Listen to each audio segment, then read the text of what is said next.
Hello, everyone, and welcome to a brand new episode of Internet Friends, the episode where we realize we're in a simulation and we desperately want out of it. No, I want to be plugged back in. I'm taking that blue pill. I'm taking that blue pill all day long. Nom. So many pills. I think there was I've taken Molly that someone found on the street before, so and lived to tell the tale. Surprisingly, We're assuming it was Molly. it was a blue transformer. So Viagra. No, it was a little blue Autobots logo. Okay. Cool. Yeah. Drugs are cool.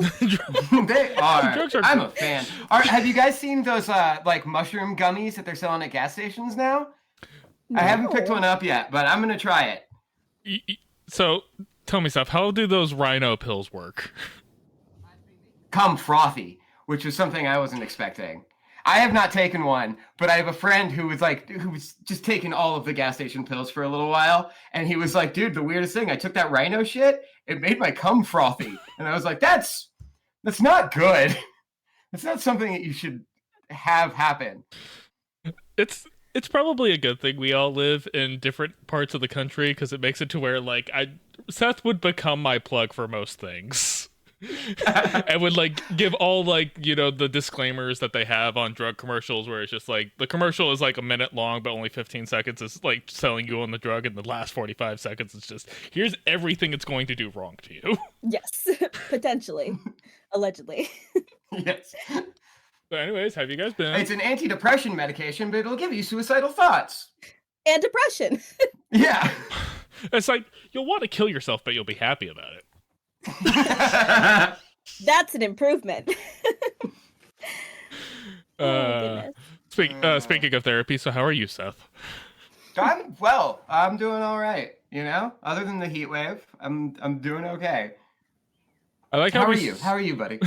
I like how we started the show in winter, and we were talking about how much snow we were getting, and now we're in summer, and we're just hey, the sun's trying to kill us. Actively. Not that we don't deserve it, but not that we don't want it at this point, because honestly, please. And just remember, this is the coldest summer for the rest of our lives. Thanks, Homer. Yep. I hate it. Yeah, I didn't steal that from a tweet I saw last year. No, I didn't steal I was that about to joke. say I was seeing that joke a lot circulating last week when everybody was in heat wave heat advisories. Ugh. Yeah. Bria, what about you? Have you been?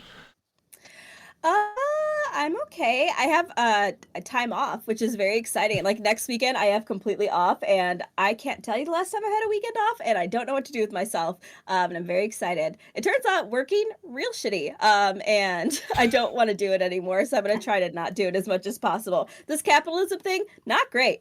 And check one on the capitalism counter. Yeah. Ding. Check that off.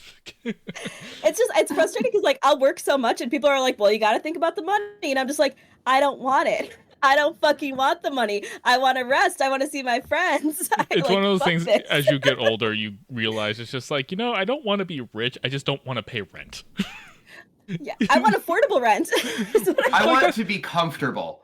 That's it. Yes. Yeah, security is what I want. If I could pay the rent that my mom was paying literally 10 years ago on a 2-bedroom apartment in Albuquerque, I would be stoked for that shit.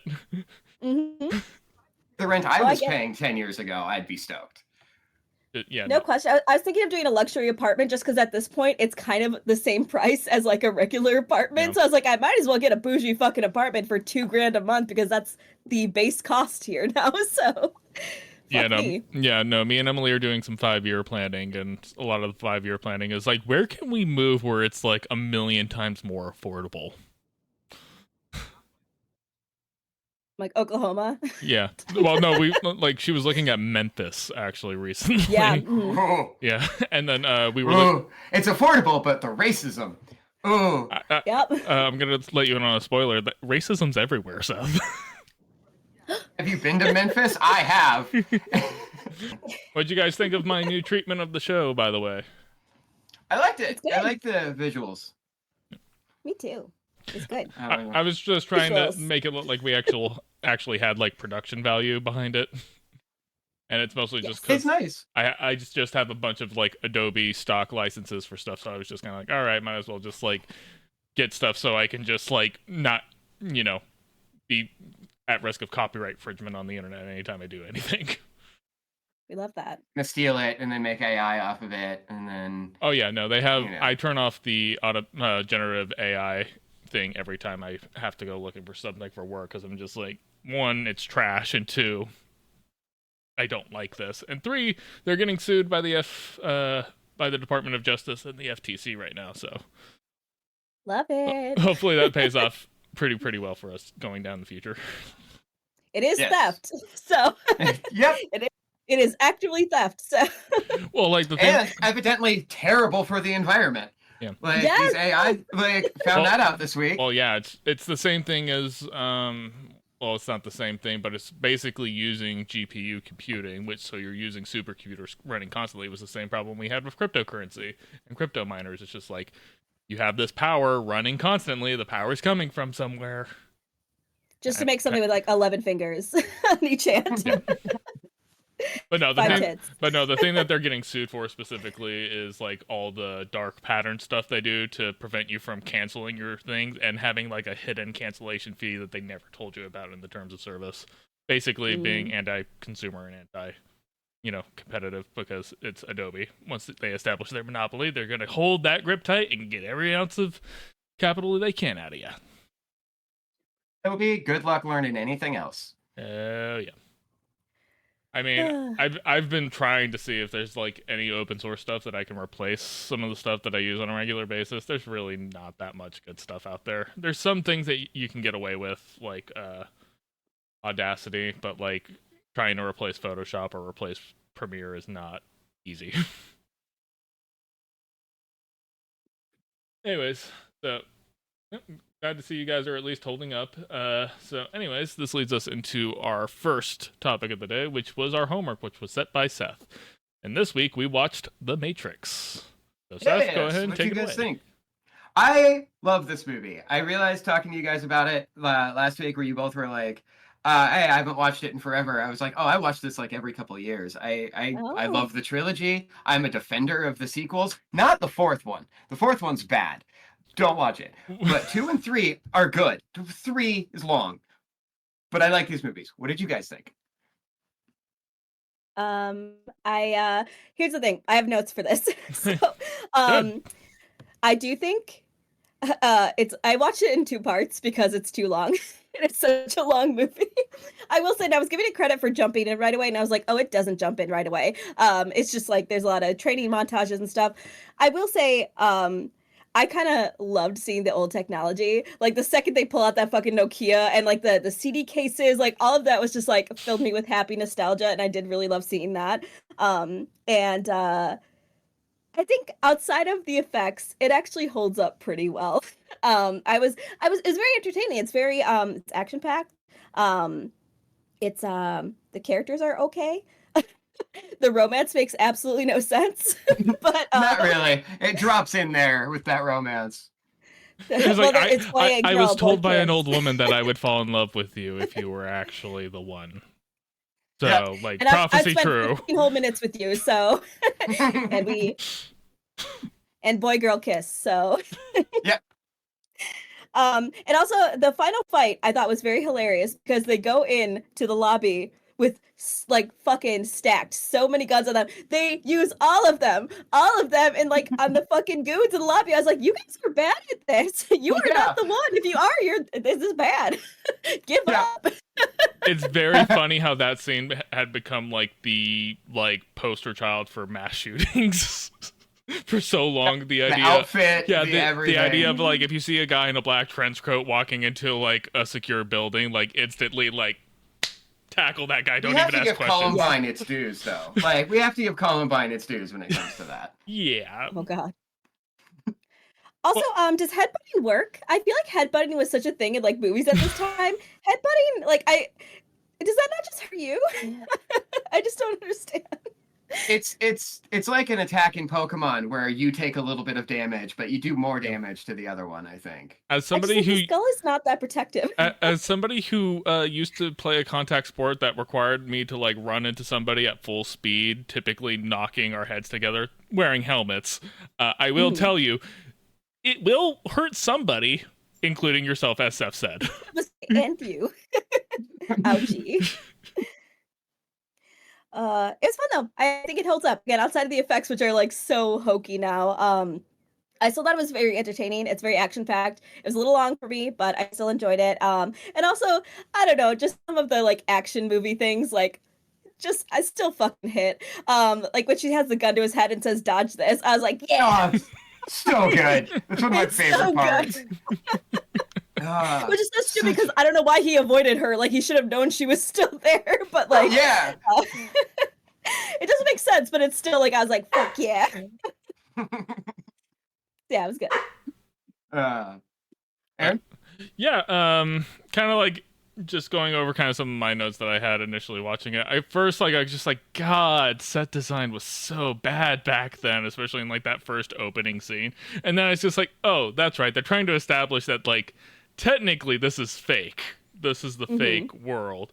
And then also it's like clearly filmed on a lot and like all the walls have to like be in certain thing for all the stunt coordination because like they're breaking through windows and stuff, so everything on the set needs to be more or less brittle and fall apart. So like it looks that kind of way when you look at it. Um, you know, you got to give this movie a lot of credit for the influence that it had on the genre too. Hmm. Um, both sci-fi and action movies, because basically everything basically got ripped off on the hell. Like entire Keanu Reeves' entire career is basically just a rip off of this movie. Like there's things that I know that they used as callbacks in John Wick that came from this movie. The scene where they have Neo in the interrogation room is like this could be Constantine. Like if you did it from certain frames, Could be. and I so love Constantine. That's a good movie. yeah, very underrated for its time. Yeah, yeah. Um, but yeah, and it's amazing the legacy of this movie considering all the stuff, and like yeah, some of the graphics don't hold up these days, but it was also 1999, which when you kind of consider that and the nostalgia of the technology at the time, Hmm. pretty fun. And like they're still using you know the payphones and rotary phones and stuff like that. It's just like there's no way that can work. Beth, to kind of your point, I have watched the fourth movie, Resurrection, and the only redeeming thing about that movie I will say is that like the first act of that movie is literally everyone just being annoyed by the fact that they're making that movie. That is a big part of that. But yeah, what do you guys kind of think of like how this movie has impacted? I think not just popular culture but culture in general, because there's a lot of stuff that gets borrowed from this movie that's still talked about today. Misconstrued and taken the complete wrong way. Yeah, no, we could just Yup. talk about we could talk about red pilling. Red pilling, which I found out watching a video, and I forgot to write down the name of the person who created it. There's a video on YouTube about all of the trans allegories Yeah. in The Mhm. Matrix. It's a great video. Can't remember the title or the person who did it. I'm sorry. But they talk about in there how the red pill in the 90s, estrogen was a red pill. So Oh. being red pilled is taking estrogen. Yeah. No, I've heard about the discourse about the trans allegory stuff, and it is one of those things where, yeah, you look back on it now and you're just like, I can see it. It's not, Mhm. it's not ham-fisted, and it's not like super pushed for the forefront, but especially considering that the Wachowskis are both transgendered, and so back then they were called the Wachowski brothers. Now they're just the Wachowskis. So like having that kind of influence there, looking back on it, makes a lot of sense, especially in regards to basically the idea of understanding that a lot of the stuff that we deal with day to day is socially constructed and not necessarily like how anything actually works, and freeing yourself of that is kind of the main thing of that. And that's a big thing to where again the red pill and trans allegory kind of comes with it. I was really looking for it this time because I was like, it's been so long since I've seen this. I'm wondering if how overt it was. But I think to your point, like, if you are looking for it, you will definitely see it. But if you're not looking for it, I don't think you would see it at all. Like, I don't think it's like. I think you could also just take it for what it is. But I now knowing what I know now, it's pretty clear. Yeah. Well, in fairness, there's also people there who probably aren't even aware of the Wachowskis and that stuff, anyways. And if you told them that, hey, did you know the people who made this movie are transgender? They would be like, no, and just fake news. Yeah. Yeah, all the Christians that I grew up with who were like, this is a Christian movie. This is an allegory for Christ and for heaven and how the real... Again, going to the going back to the misconstruedness of red pilling. I hate how that term's been adopted in current context. Oh, it's unfortunate. Fucking incels, man. They ruin everything. They do. Yep. And like the thing that like completely like the thing that they missed the point on biggest is just like, look, taking the red pill is realizing how horrible everything is.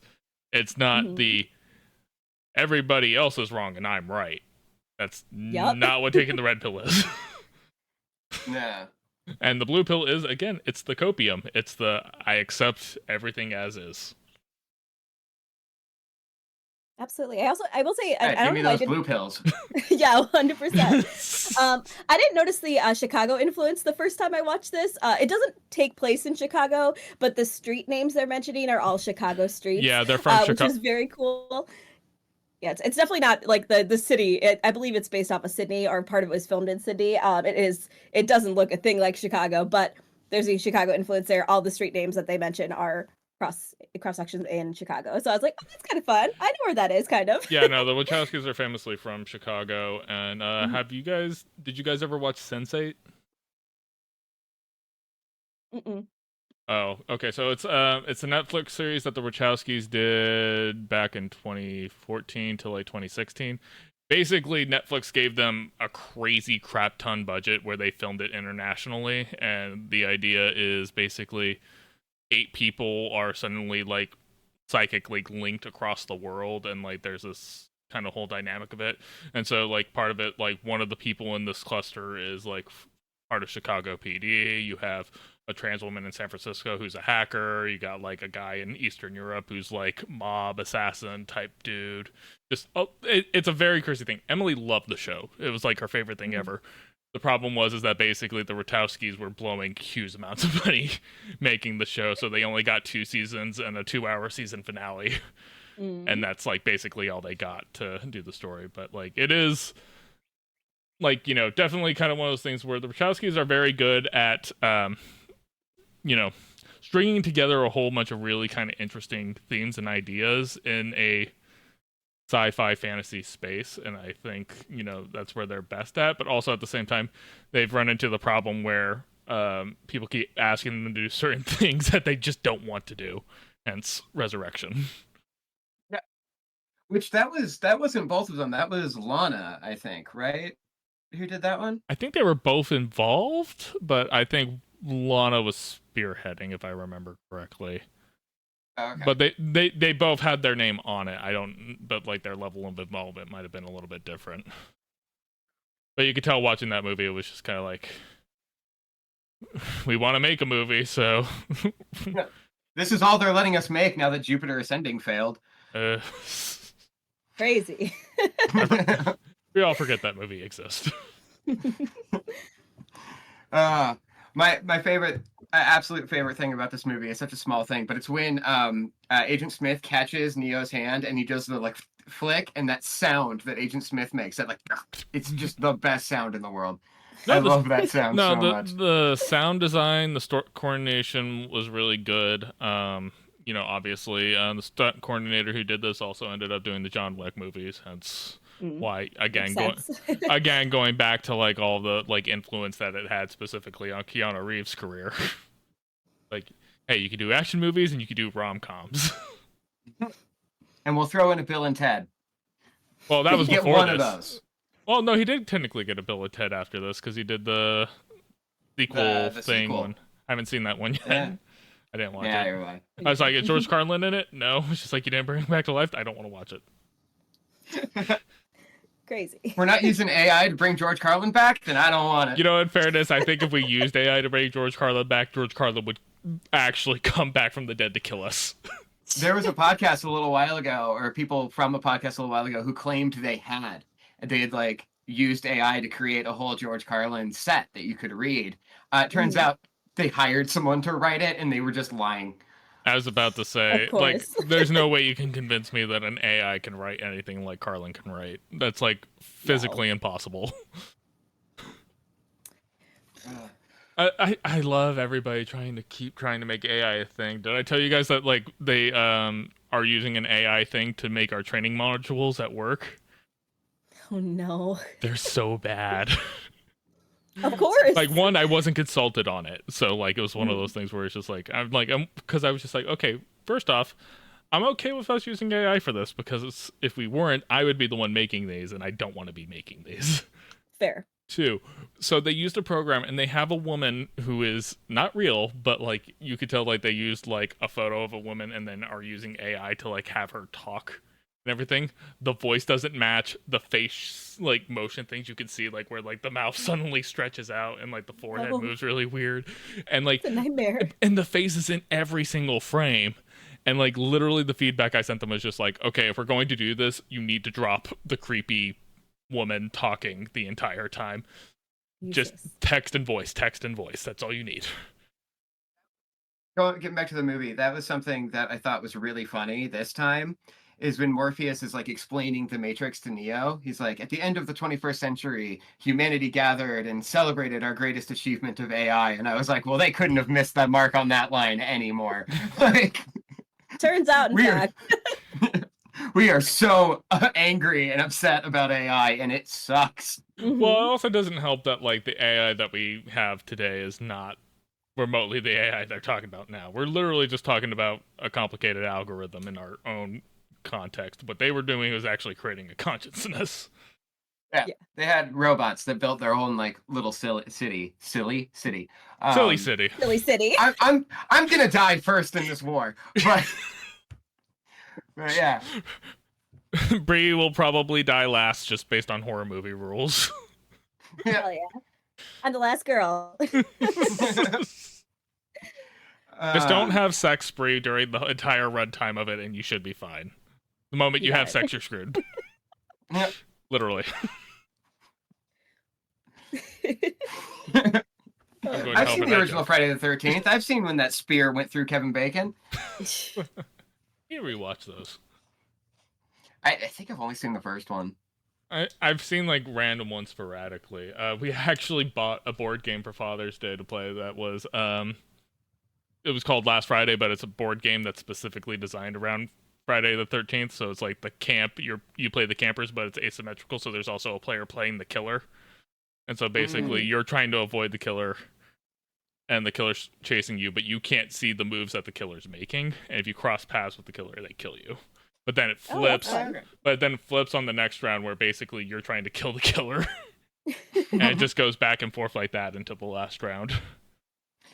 Because I know we're going to get comments. I think I said Freddy Krueger was in Friday the 13th. That's not true. It's Jason Voorhees. Also, it's not Jason Voorhees in the first one. It's Mama Voorhees. Yeah. I know that. Don't fucking at me. I don't know that. Send all your hate mail to Seth at Seth.com. At Seth23. Yeah, actually, do send hate. It'll to my TikTok, and it'll boost my engagement. Yeah. That's Seth23 on TikTok. Just so everybody knows. Yes. Then like and comment. And save. Or hit uninterested, and that still counts as interaction. So you'll still see my videos. That's all you can really ask for at this point. We actually did last week get one comment on our Cybertruck bit that we did. I knew that was going to be the one. I was waiting.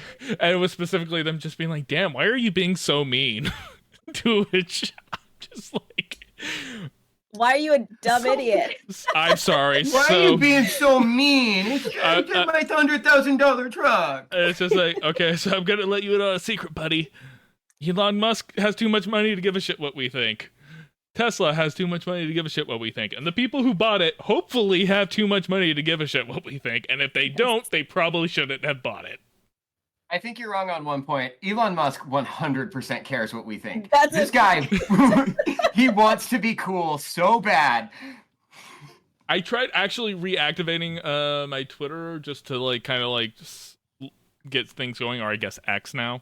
And reactivating it, it says like, we think you violated Twitter's rules. Your account is like completely deactivated. I'm just like, so let me get this straight. This thing that I haven't used in 3 months has suddenly violated X rules. You violated the rules by not using it. Oh, okay. Yeah, there you go. You should be praising Elon Musk. What do you do? You know, free He's speech. so great, cool. Yeah, free speech. He's going to be one of the people that like makes a deal with the machine so that he has admin powers in the Matrix. No question. Without a doubt. He's selling out humanity for sure. No, it's about free speech and ending all the bots on the platform. Mhm. Also, That's we it. want you to pay us money, and also we have done nothing about the bots on the platform. Hey, but we are officially allowing porn. I must say, likes are privated now. You can't see people's likes anymore. So now you can like True. all the porn you want. No one will know. Again, they should have done that like 10 years ago anyways, but... Probably. Um, the trash fire that is Twitter. yes. So the Matrix. We keep getting off. Any other thoughts you guys have? It was good and I liked it. I'll watch it again in another 12 years. I feel like I need to revisit the sequels just because I don't remember them as well as I remember this movie. I have to warn you, the scene with the architect, it's just a full exposition dump. They just sit you down and go, okay, Oh, yeah, for the no, next I 15 remember- minutes, we're going to tell you the Matrix. I remember that. It's really funny because I put it on yesterday, and it was one of those things where it's just like, okay, how much of this do I remember? And like literally, like I remember the exact like pacing and plot where it's just like, okay, I can like get up and go like make some food in the kitchen during the next like 5 minutes because I know like the next 5 minutes is just these things, and like sure enough, like every single beat was just like, oh, I do remember this movie and how it goes. And I think part of that is it's the way it's stuck with pop culture. Is it's one of those movies, it's kind of like a Rocky at this point, where I feel like everyone's seen it, even if you haven't seen it, Yeah. and you get it. And the You've seen plot's enough clips of it. and the plot's a lot less complicated than I remember it being when I was, 13, 14, watching it for the first time. Well, your brain's fully developed. Yeah. Now it's just like, okay, no, I'm following along with this a lot better. Before I was just like, get back to shooting guns and doing flip things. And the girls dressed in leather. That's what I came here for. Fair. Oh, you got that rave scene in the next one to look forward to. That's not fun at all. Oh, God, I forgot about that. Yeah, see, that's the thing. I don't really remember the other two movies. I remember the basic plot and, like, how convoluted it is. Mm-hmm. It makes sense. If you pay attention to it, if you watch the Animatrix and if you play Enter the Matrix, it makes sense. It all works. I legitimately love the lore of this universe. I think the Wachowskis did a really good thing here. I don't disagree with you. My only kind of like critique is like, again, so you also have to now remember to watch the Animatrix and also play Enter. Was the this Matrix. Kingdom Hearts? Come on. Basically, Yeah. you're getting into now the Star Wars problem is like there's way too much external media that like I now have to keep track of to have anything in track of canon. Which is why I tell That's fair. people in comics or anything else, it's just like, just so you know, canon is bullshit. Don't worry about it. Find the stuff you like and just enjoy it. Not worth it. Yep. Who cares if Sutek was on the TARDIS the entire time? Just accept the show and move on. All right, Seth now has to put $1 in the Doctor Who jar. Oh man, I don't have $1. Capitalism. In this economy? Who carries around cash anymore? Just Venmo me. It's fine. Hey, no paper trail, and that's becoming more and more important in this day and age. No, you're not wrong. Absolutely. Remember, kids, money isn't real. Invest in bullets. That was another thing I liked about this one, about my viewing this time, is that when the agents have Neo and they're like talking over like everything he's done, he's like, you have 2 lives. In one life, you're Thomas Anderson. You pay your taxes. And I'm like, even Neo, a hacker, pays his taxes. We gotta fund a genocide somehow, right? Right? Oh shit. Oh my We're not going to give you affordable health care, but we'll make sure that other people in other countries definitely aren't going to need health care. Mm-hmm. Do you think there's healthcare in the Matrix, or was that a part of the like perfect Matrix that no one could accept? I think there's a lot of stuff in the perfect Matrix that, like, I was just like, it's the stuff we're basically asking for, which is why we haven't gotten it. Yeah, I will say they do go a little extreme in the next couple movies with like how many different versions of the Matrix there have been. The reason that like one was just like a horror nightmare with like ghosts and vampires, and that's where all those legends come from. Is they're like remnant programs. Again, convoluted. Yeah, very convoluted. I've You never got seen white them. guys. No, No, it's fair. Should I? Sorry. Should I watch them? I like them, but they're a slog your first time. I feel like it we is need- hard Okay. to get through them. I feel the like first we time. need to organize like a watch party commentary thing, like at That would be fun. some point where like we all just like hop on a Discord call. It's not recorded, but we just like watch something together, and just like If we're not doing it for content, why are we even here? I We mean, gotta monetize. mean, our channel doesn't have monetization at this point. We only have 30 Oh, well, I'm subscribers. gonna log off right now. See you later. I told you guys. At this point, you guys owe me money. Fuck. I get a producer credit for this one. That's gotta be worth something.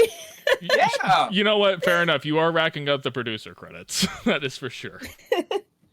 Bree is carrying this podcast on her shoulders, which is saying something because she does a lot of pole dancing, and as such, her shoulders are hurting a lot. They're super strong though. This is true. And they need to be super strong to carry my fat ass. Specifically, I'm training just for that. Yeah. Well, I mean, I want to ride on your shoulders at concerts so that I can actually see. How tall are you? 5'6". I was about to say, he's not that tall. I'm taller than you. We've met. Yes, we actually have all been in the same room in person before.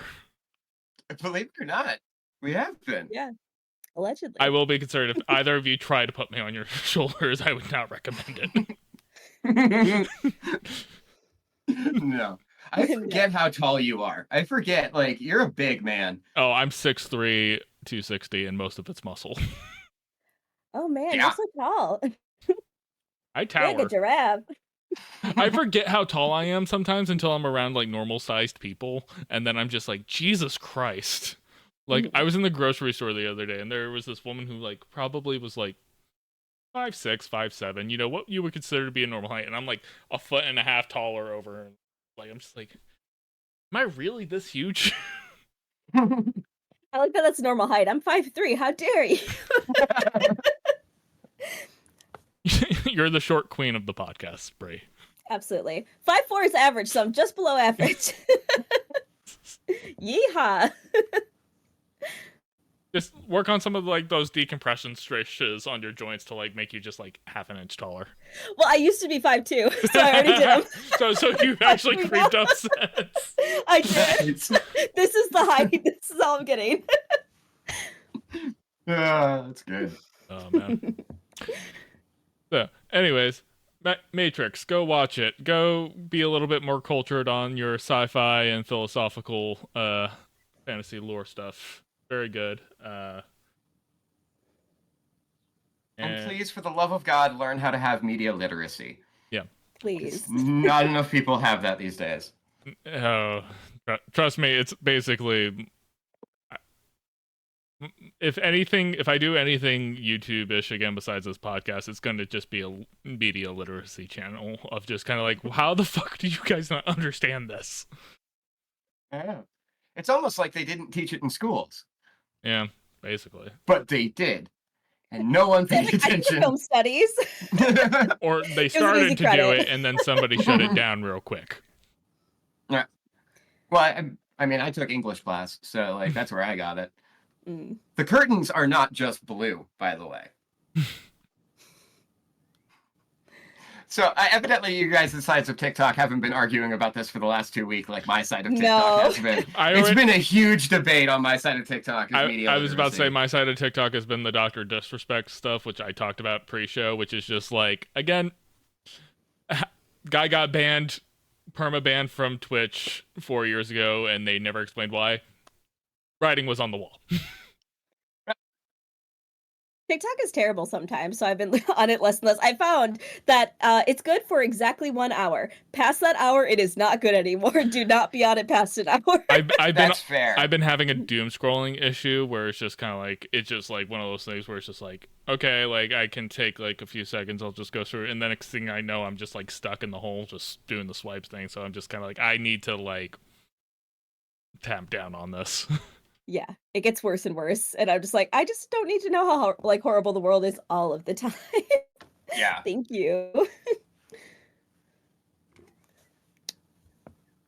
Speaking, All right, are we want to talk about blackface? Well, I was about to say, speaking of the world being horrible, we have on this docket thing about blackface and cosplay. Alistair at Fan Expo. Brie, was this you? No. Oh, this was you. Yeah. Okay, I have no context for this. That's why I tried looking it up. Citation needed. Yeah. At Fan Expo a couple weeks ago, there was a cosplayer walking around as Alistair from Hasbin Hotel in full blackface, and apparently they weren't the only one. Yeah, Yes, there was, I think, cosplays. 3 is what I heard is the number. A character who is not black. I was about to say, am I remembering Alistair's design wrong? You are not. So it's like double awful because it doesn't fucking make sense, and also why, and also what, and it's 2024. Like, what's happening? We should know better as a cosplaying community. The cosplay community has always been fucking weird about that shit, though. Because actually, there was another. I was on the TikTok about like the Alistair thing, and there's another character from I think Monster High, and it's a black cat, and there's a weird amount of white people putting black paint on. They're like, no, but it's a black cat. I was like, think for a fucking second. Think for 2 seconds, please. Like, it doesn't matter. It's still the same outcome. There are other ways to go about getting a result than putting black face paint on. Mm-hmm.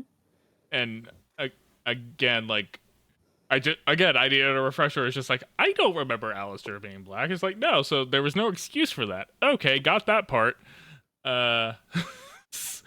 And then, did you see the picture when you looked it up? I haven't seen anything about the blackface. I'm just looking at his character design right now. Like, it's not even up to interpretation. Like, it is blackface, like 120%. Yeah, For 100%. no reason. There's never a reason for it, but like, what even? Yeah.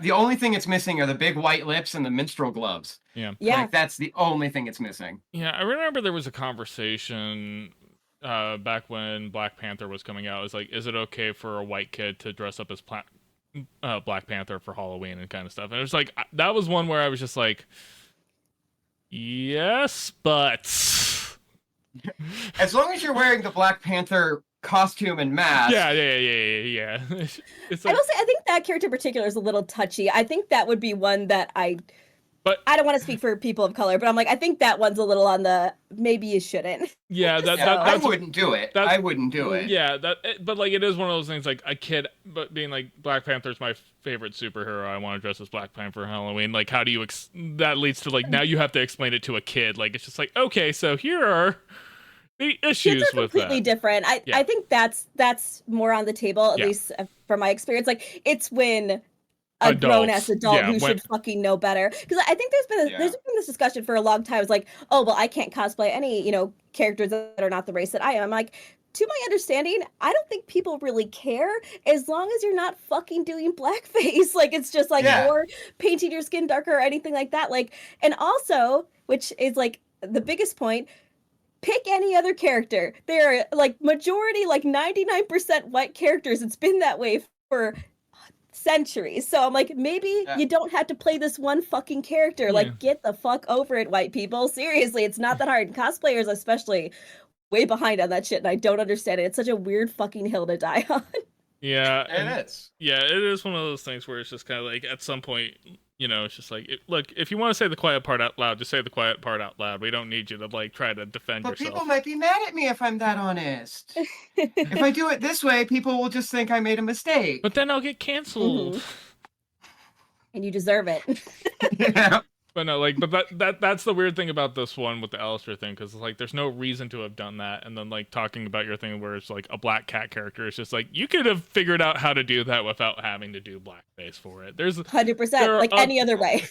there's multiple other ways you could have approached this, and yeah, just there's not really an excuse. And it's funny. Oh, did like so this was a funny story. So in Virginia, our governor only gets like one term at a time. They can run again, but they can't run right after they just served a term. So Okay. our last governor, before the next cycle of elections, his old college yearbook leaked, and there's a photo of him at a party where half of his friend group, which I think he was in a fraternity, was in KKK, and the other half was blackface. They didn't specify who was KKK, and they didn't specify who in the picture was blackface.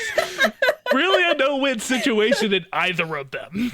And That can't get worse. Icing on the cake, this is a Democratic governor. Of course it is. Not surprised. Of course it is. It's the lesser of two evils. It's fine. Yeah. It was such a fucking hilarious shit show, and you're just like sitting like... And like I think like the official excuse is like, oh, we were just in college at a party. It's just like, that's not really a good excuse, bud. Nope. Nope. It is not. I don't understand how we keep having to have this conversation. Like, it is so especially because like I'm just gonna make a small aside here, and I'm gonna talk about this as delicately as I can. My username on a lot of things is Raccoonaloon, so people would call me Raccoon, and sometimes people would shorten that to the point where I had a command on Twitch that would be like, hey, please don't use that word, it's a fucking racial slur. Yeah. Which like blew my mind, because like I guess I didn't consider it because it's such an old slur that I'm just like, I thought people would know better to say that out loud, and that they wouldn't like raccoon is fine, Brie is fine, but apparently I don't know what it is. Like, it's not that hard actually, and a lot of the stuff has been out there for a long time. Like, don't be racist, you dummies. It's genuinely not hard. I think one of the things is also it's the Clerks 2 reference to that joke where, you know, he was just like, what, porch monkeys? Like, porch monkeys are a racial slur. Mm-hmm. Seth seems so confused by now. You don't remember this from Clerks 2? No, I haven't seen Clerks 2. Oh, okay. So there's a whole bit where, like, Randall uses the term, like, you're acting like a bunch of porch monkeys, and then everybody just, like, needle, scratch, just like, you can't say that. It's just like, that's a racial slur. It's like, no, it's not. I moved my video further away from Aaron's. but no, like the entire joke was just like Randall like didn't understand that what he was saying was a racial slur, even though everybody was telling him it's just like, that's a racial slur, you can't say that. Yep. Yeah.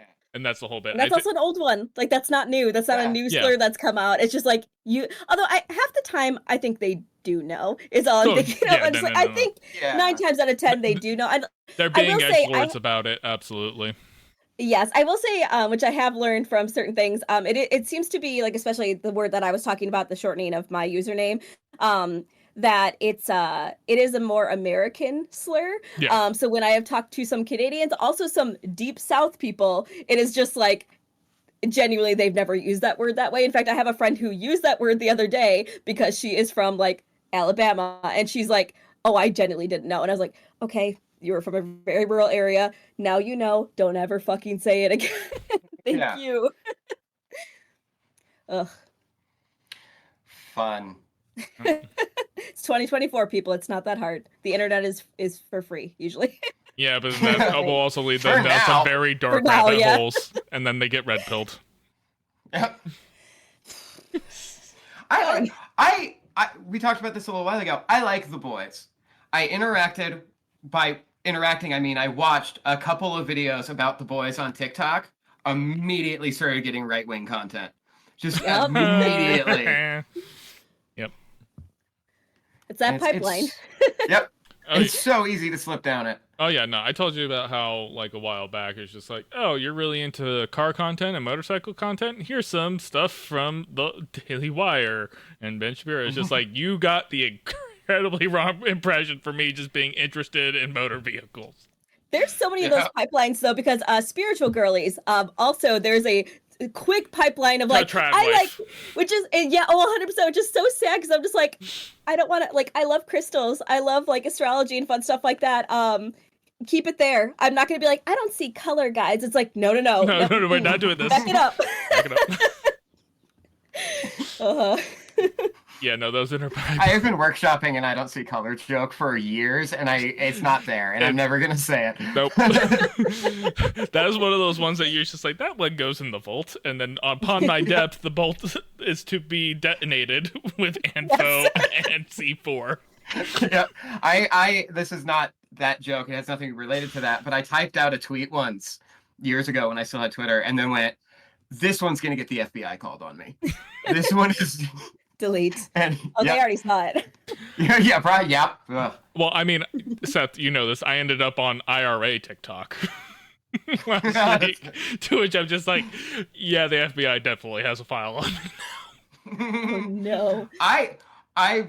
I used to tweet some horrible things at Trump when he was the president. They definitely were watching me for a while.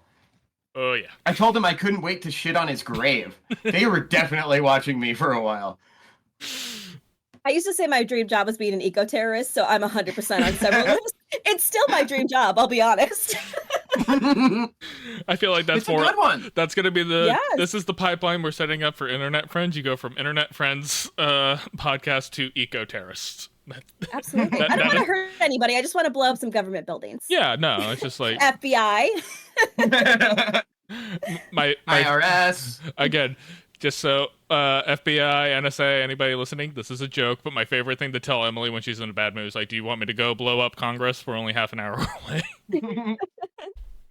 Well, hey, and we learned this week that you can storm a Capitol and not be arrested, but don't you dare sleep on the street.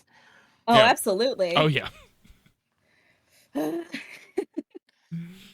okay, guys. It's fine. I think I did tweet during January 6th, like, it's just kind of like, I tweeted something before like a lot of stuff came out, which like being like, I have absolutely zero respect for Capitol Police now because like they can basically just let this kind of shit happen. I basically should be able to do whatever the fuck I want around DC.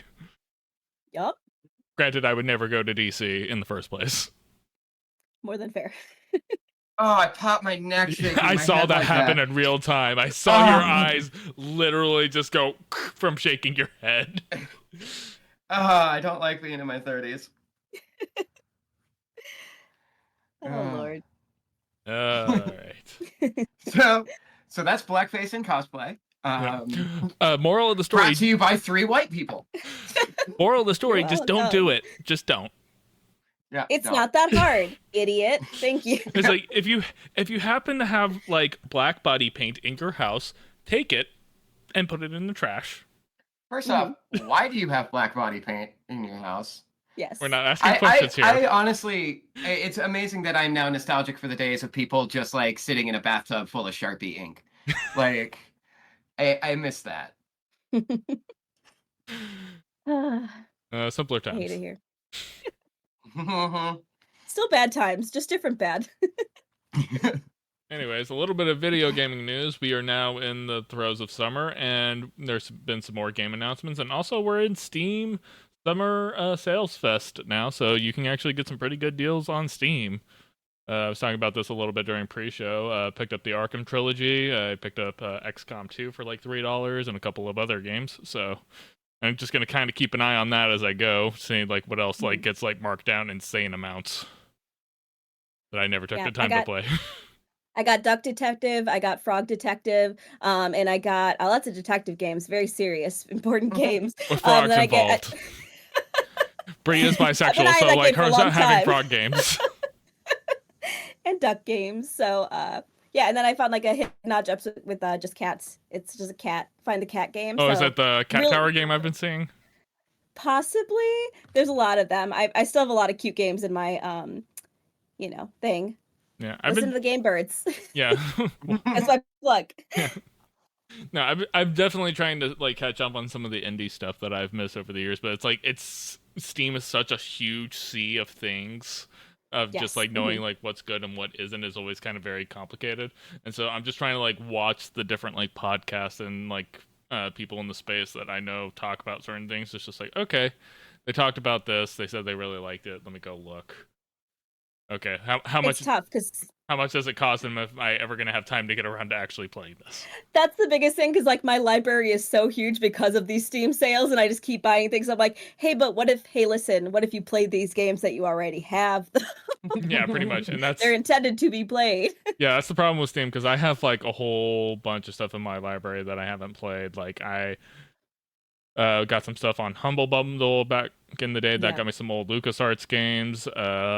FTL I never really got the time to actually play. I picked up Portal, Portal 1 and Portal 2 for like $5 today. So that was Nice. pretty good value. So, but yeah, never Great played the Portal games. games back in the day. So like that's definitely a Jeez. big hole. I played co-op with my ex a while, like for like a few hours. And back that's in the why day. you guys broke up. That co-op is like well known for ending relationships. Fair enough. I'm not gonna say it was the straw that broke the camel's back, but it was definitely a straw on the camel's back. Keep that up there. Like all the classic Star Wars. I have like a Warhammer game that I got like included with my GPU when I did my computer build. And so yeah, a bunch of stuff, and there's definitely a lot of holes in my indie catalog that I definitely need to take the time to actually play because I can't just play AAA games because they're just way too long now. Yeah, They are. not that great. Not worth the money usually. Yeah, if something. No. Anytime I see the EA on anything, I'm instantly like, nope. No, thank you. And EA used to be such a good studio, or at least maybe I was just a stupid kid who couldn't tell difference. I mean, yeah, I mean, probably EA's always been the most problematic of the major publishers. Ubisoft is definitely coming for that crown though these days. Mhm. Yeah.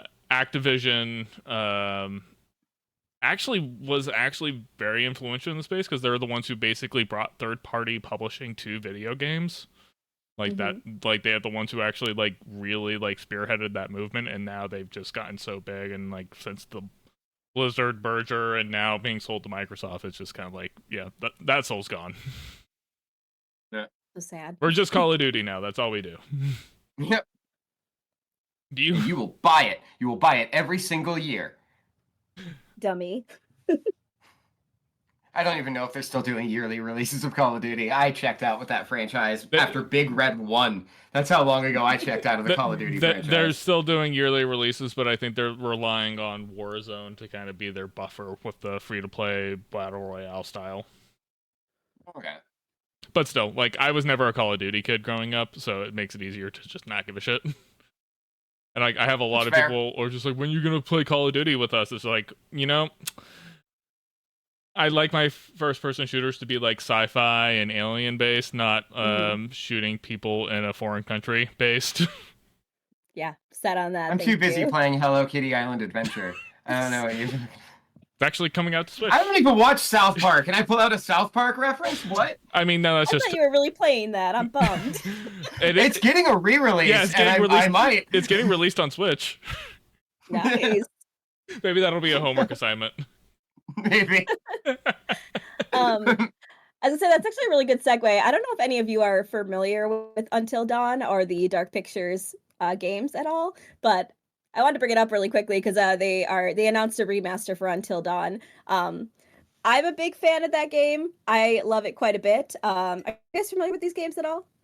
I know of Until Dawn, and I wanted to get it, and I was actually looking at getting it, and then they announced the remake, and I was like, well, I can just wait a few months. Yeah, no, I'm basically on the same page as Seth. I'm aware of the game. I've never played it. I'm not much of a horror survivor game person, so like was never truly on my radar, especially since I think the original came back when I wasn't really in the game space.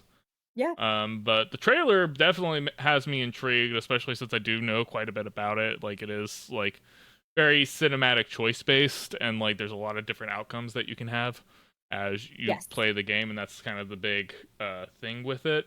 It has mine and Seth's favorite trailer trope of let's take a upbeat song from the 90s, slow it down, have a sad girl sing it very slowly and melodically. Absolutely. I was just like, why? Why this song? Why this time? Why do we keep doing this? I hate it. It's simply the worst. Well, it's funny that you say that because despite me being like an alt girl, and this is usually on the alt girl bingo card, I don't like horror movies at all. People always assume that I do, but hate them. Not But interested at but all. Brie, why did you dye your hair Well, if you don't like watching slasher flicks?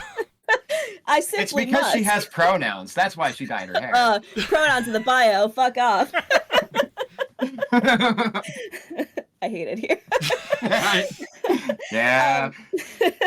Until Dawn was something is a game that I saw somebody else play like on stream, and I was like, you know what, I think I actually might like this. I really like games where your choices actually matter quite a bit. And I played it, and it's a 6 hour playthrough, and Bad. basically not at all. And it is very much like interactive movie, but you have 6 characters, and depending on a bunch of different things you do throughout, all 6 characters can die, all can live, or any variation of that. And it was funny because the first time I played it, the person I had watched, I saw the mistakes they made, and I was like, I'm not going to make the same mistakes. I made different mistakes. Yeah. So the 3 characters that they killed survived in mine, and then I killed all the rest on accident. See, the So problem I would have with this is like I would identify the characters as like, all right, you're dying, and you're dying.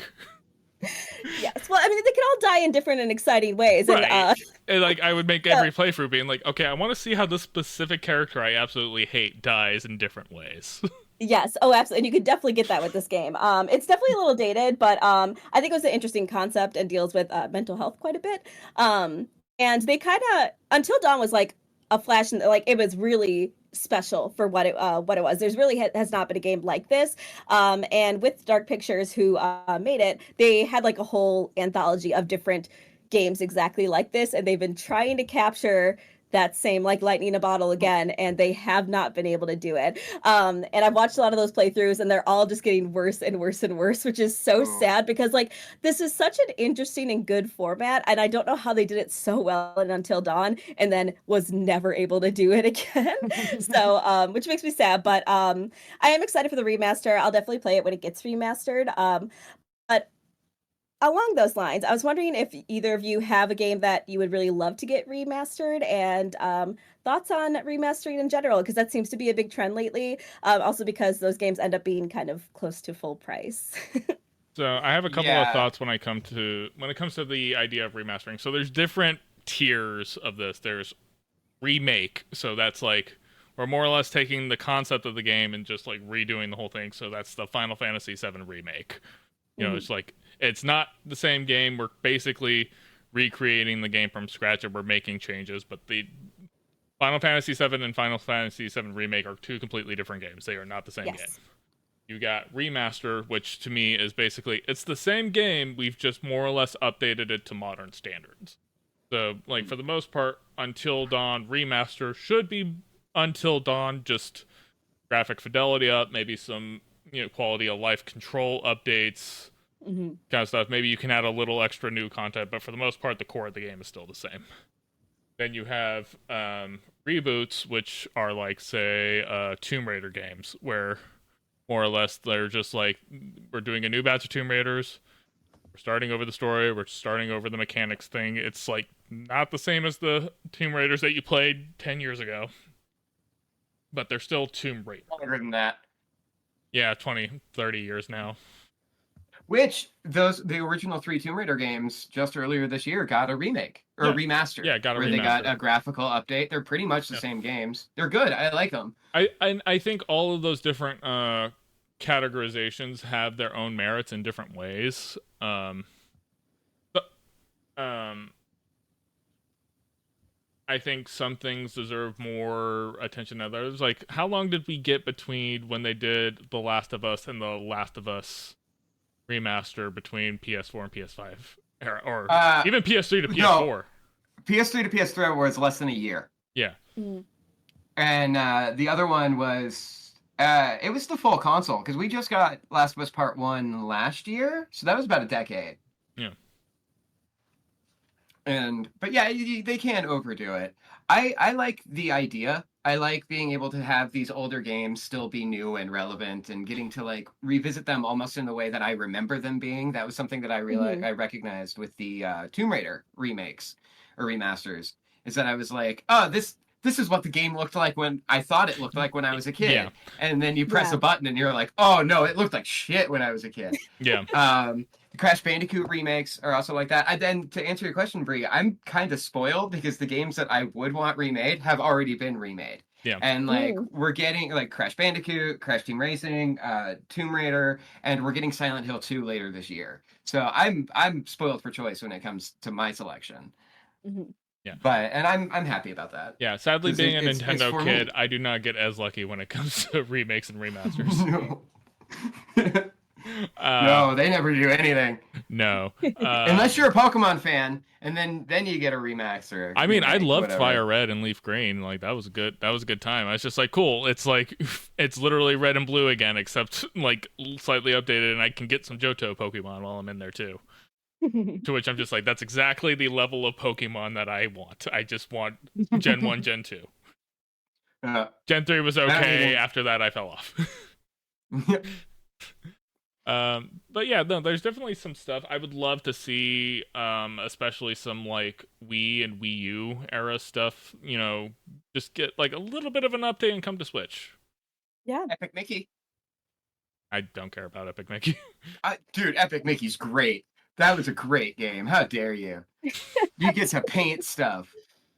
If I'm gonna deal with Mickey Mouse, I'll do Kingdom Hearts. There it is. Fair. But yeah, no. So there's definitely some stuff I would wish. Like it's less them wanting to remake it and just having some of those older games be more accessible. Like I can't play Twilight Princess on Switch when like you had it for you did a remaster for Wii U. So like, can't you port it over to Switch pretty easily? You ported everything else over. So it's like, yeah, but like we're just not gonna do it. But like to your point, Seth, like, you know, I think getting some of those older games remastered to modern standards does a great job because, like, yeah, you do go back to some of those older games and you're just like, wow, this does not hold up at all. Mm-hmm. And so just getting Would like, you mind paying for that again? I think that's one of the big debates too that people feel kind of. Well, and maybe more so with like a game like Until Dawn. That is not necessarily that old of a game. It is older, but it's not as old as like some of the games you're talking about. The remaster is same price point. So I believe it's going to be $40 again. So some people are kind of like, that sucks. I already bought this game and now I have to buy. I mean, I'm kind of two minds about it because I was like, well, they did put a lot more work into it to update it. I'm sure that was not just a quick, you know, click. Like they had to put a lot of work into updating those graphics. For the Until Dawn thing, like, yeah, you could definitely tell like a lot of development went into upgrading it. So it makes sense that they would charge full price. But if like you're just, again, if you're going to do the Nintendo route where it's just like, we're basically just going to port over the N64 game into Switch and it's not going to be any different. I was just like, well, this is why ROMs and emulators exist. Yes, absolutely. Yeah. Because like I'm not gonna just keep paying for the same game over and over again. Like there's stuff in my Xbox that I'm just like I look at in libraries. It's just like I don't want to buy this again on PC, but also at the same time, it's a lot more convenient being in my Steam library than it is trying to pull over from Xbox and everything else like that. And I'm just like, ugh. Yeah. So, sometimes I don't mind. Half-Life. I would like a remaster of the Half-Life series. There you go. That'd be good. Right. I don't think Valve's ever going to do that, but no, he never will. I mean, it'd be cool if they let like the mod scene like just use Source Engine to just create like the remake for them, and then just be like, licensed and has our blessing, put it out in the world. Because there's plenty of people who would love to work on that and do that. Yeah. It would cost them literally nothing. You just give them access to Source Engine and be like, "Hey, you guys want to make our remaster for us?" And I guarantee you, there are thousands of nerds out there who will absolutely fucking do it for them. Oh yeah, it would actually probably come out better than Valve could probably do it at this point, because Valve doesn't need to make video games anymore. They really don't. They're raking in all that Steam money you guys just spent this weekend. And they'll keep getting my money. I'm not even gonna. I'm like talking about like what we talked about last week with Fable. It's just like technically it'll be coming to Game Pass. I'm gonna buy it on Steam. Same. Just as a like, hey Microsoft, you know that 30% off the top? Yeah, it's going to Valve, not you guys, because fuck you. Thanks. Nice. I don't know if you guys want to talk about Suicide Squad Isekai. I just thought it was an interesting thing. It just came out 2 days ago. Yeah, I The saw trailer is very interesting. It is, yeah. I did watch the first episode, and I thought it was fine. It's tough for me because I'm sure I've mentioned this before. I don't like anime at all. I'm realizing as I get older, I like it less and less. Are you sure you're an alt girl?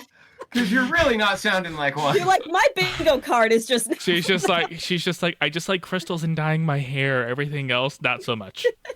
Definitely not. Also being bisexual. Yeah. Gosh, guys. But yeah, I thought it was fine. I think it was kind of it's a fun concept.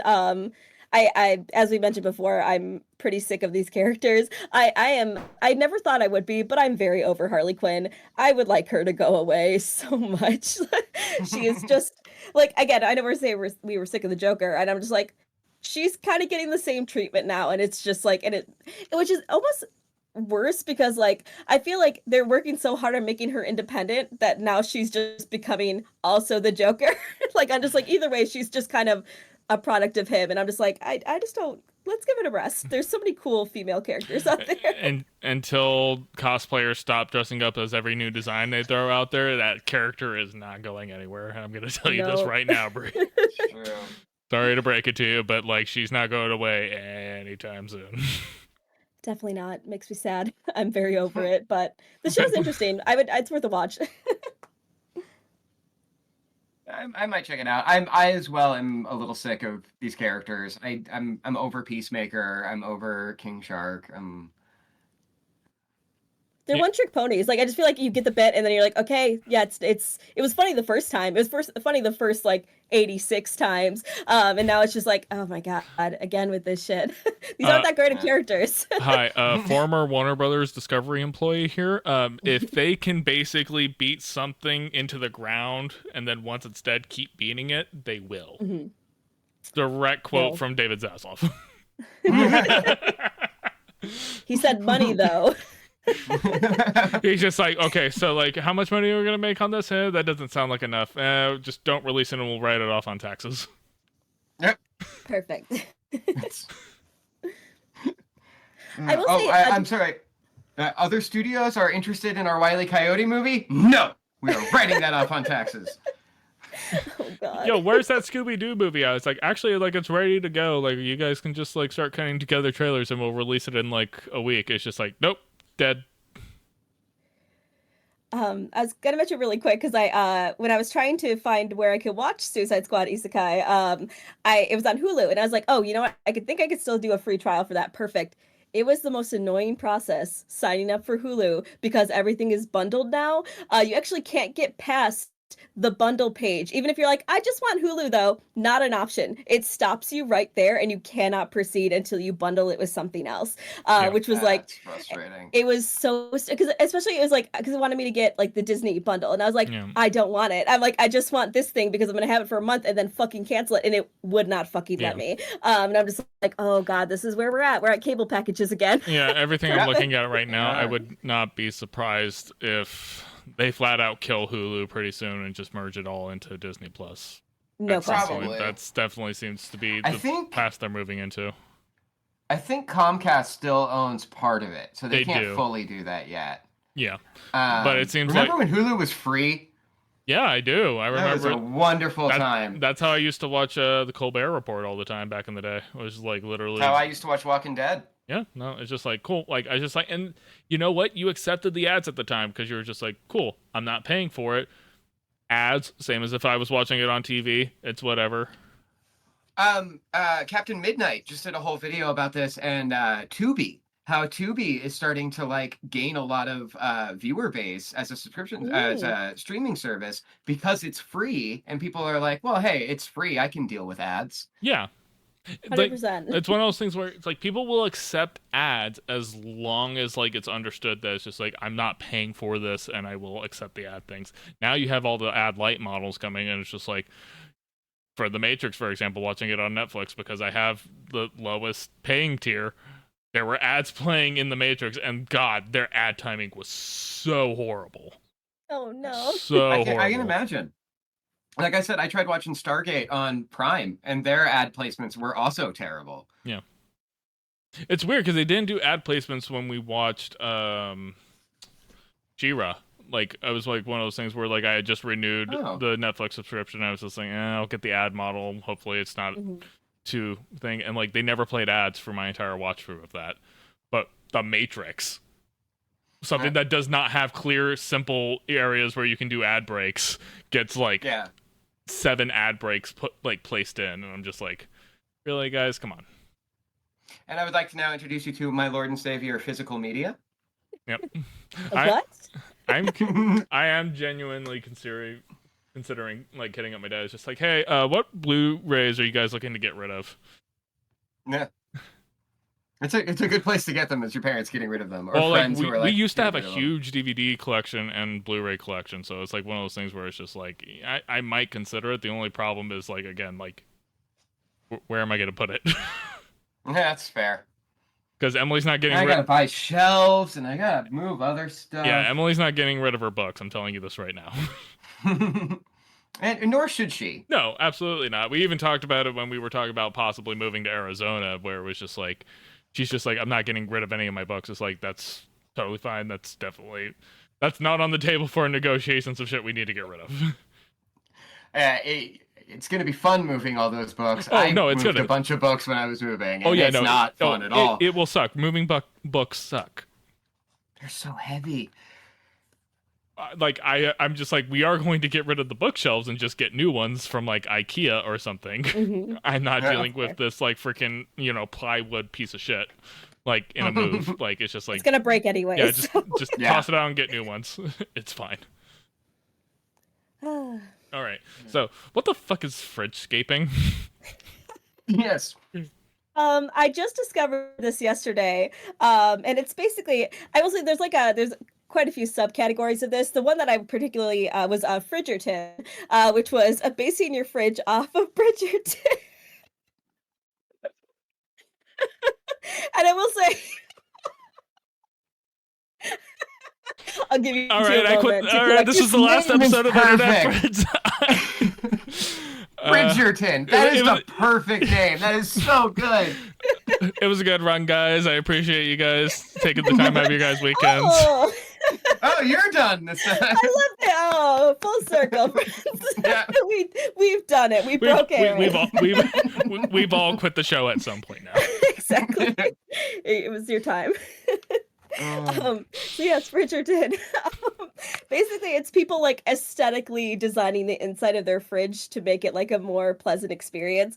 And I will say, I was mentioning this in the pre-show, like I am on board for this to a certain extent because any of my neurodivergent friends, if I don't see food, if it is not directly in front of me, I will not remember it's there. It could be a food I'm very excited for. Yeah, 100%. Especially produce, I have to have it at eye level. And I fucking love fruit. I love like all of the things I buy. And the second it goes into the crisper or whatever, it's dead. It might as well not fucking exist until it is rotting and smelling. Yep. And I'm like, oh, I guess I forgot about that. My favorite thing is the bottle of tomato juice that I had like just shoved in the back of the corner on the bottom shelf, which has been back there for God knows how long. And now I just don't even want to look at it.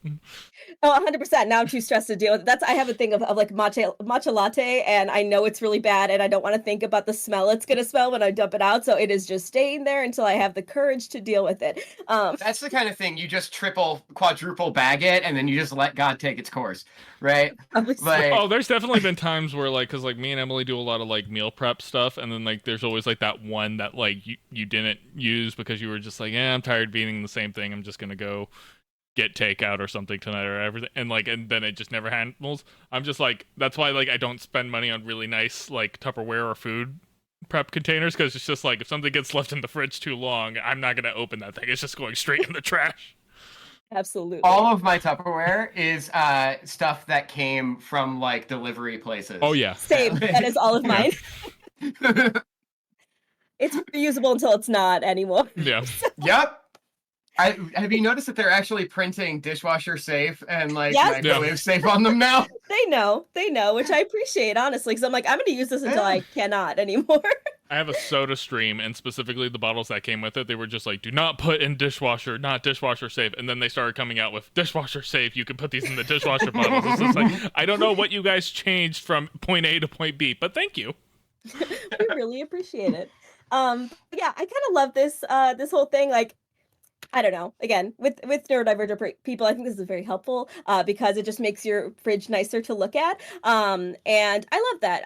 It reduces food waste, which is such a huge fucking problem in our country. And I love that country and everywhere. But again, Bridgerton, people are putting books and picture frames and non-edible things into their fridge, and that's where you lose me because I'm just like, what are we doing though? 'Cause that makes To no sense. recycle my joke from the pre-show, I've never been called poor from somebody else's refrigerator before, and that's how I felt looking at these videos.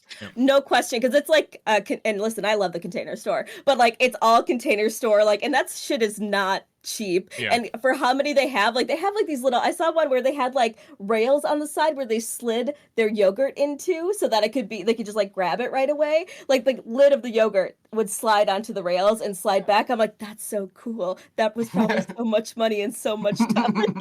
Yeah, no, my reaction to this when I started looking it up is like, oh, this is like trust fund millennial bullshit. Got it. Mhm. I was just like, this isn't for people like me who basically just like it's like college fund. You mean what I used to buy a boat? Yeah, it's not for people who are too tired to like literally think about food at all and just are grabbing the closest thing to them. Like that's the thing. My like grocery habits are like way too chaotic to like have this be a thing. Like there's never like a thing like I consistently have in my fridge. Like one week I'm just like it's all hot dogs, like hot dogs all week, and then like next week it's just like completely different things. So like this level of organization just does not work. But think about how nice those Hungry Man dinners will look if you organize properly. We're an ingredients household, not a prepackaged food household. Oh, okay. I became a prepackaged food person. I have to. I'm just like I'm too tired, and half the time I'm like, I need to eat something, and this is gonna be easy enough. I try to go with healthier versions of prepackaged food. I had to be realistic with my energy and like what I can potentially do that day. I was like, hey, if I'm working 12 hours, I'm not gonna be making food. I don't want to spend my fucking Sunday doing that. So yeah. No, prepackaged is fine. Do what you can, friends. Yeah, no, I'm the housewife, so basically, like, I do all of Emily's meal prep, like, on Monday, like, which is her Sunday, and everything else like that, so she always has prepackaged meals for lunch and everything, and, like, I get home first, and so I make her dinner every day, so, like, we just try to keep it like that. You're a good husband. That's so sweet. Yeah. Except for all the things I'm not good at. The sex stuff. Yeah. Who told you? Have you been talking to him again? You told me! Damn. You called me very drunk the other night, and you were like, Seth, man, I just can't handle the sex stuff. And I'm like, I don't know why you're asking me. I can't help you. I've never made a woman come in my life. I've never made a man come. And that's the easiest thing in the world to do. And I haven't done it. Man, I'm so sorry. That sucks. For both of you. Bray's just like, can't relate. Yeah, no. What do you mean? Crazy. Sucks to suck. All right. Well, Good job, team. Well, have fun organizing your cucumbers in like aesthetic ways, I guess. I don't know. Yes, filing my cucumbers away. There's an eggplant joke somewhere that Oh, absolutely. Man. So, anything else? You're Anybody? gonna have them standing up, like how a lot of people like display their bad dragons. I could. I'm gonna bet I you. could. I will bet you $20 somebody has already done that. No fucking question. No question. Yeah. Oh, I looked it up. No one has done the Wolverine with penises for claws. I looked it up. It doesn't exist. Well, that's a niche that you now have to figure out to make work. Seth, I expect it on my desk by Friday. All right. Oh, I can't draw. It's like I expect the DeviantArt page ready to go. You've done really good work here today. Really proud of us. Oh God. Anything else anybody wants to bring up? No. No, I think I'm good. All right. Well, I guess that means we're moving on into our next homework assignment, and kind of surprise to Seth and Bree, Meg's coming back next episode. And so we're going to be doing. Surprise.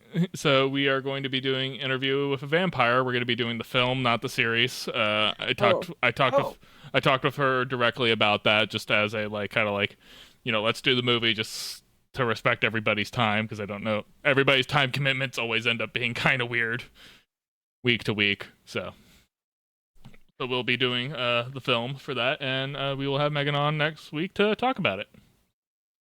Awesome. That'll be fun. Anyways. Yeah. So I am TCK Media Productions on most platforms. We got That's F23, who you can find posting random crap on TikTok every now and again. And you have Raccoonaloon herself, Bree, and she can sometimes be found on Twitch. She also does a podcast called Game Birds, where she talks about indie video games for best friend. And also you can catch her on Instagrams and sometimes TikTok. Maybe one day. Anyways, that's all we have for this episode of Internet Friends. We will see you guys next time. Bye. And scene.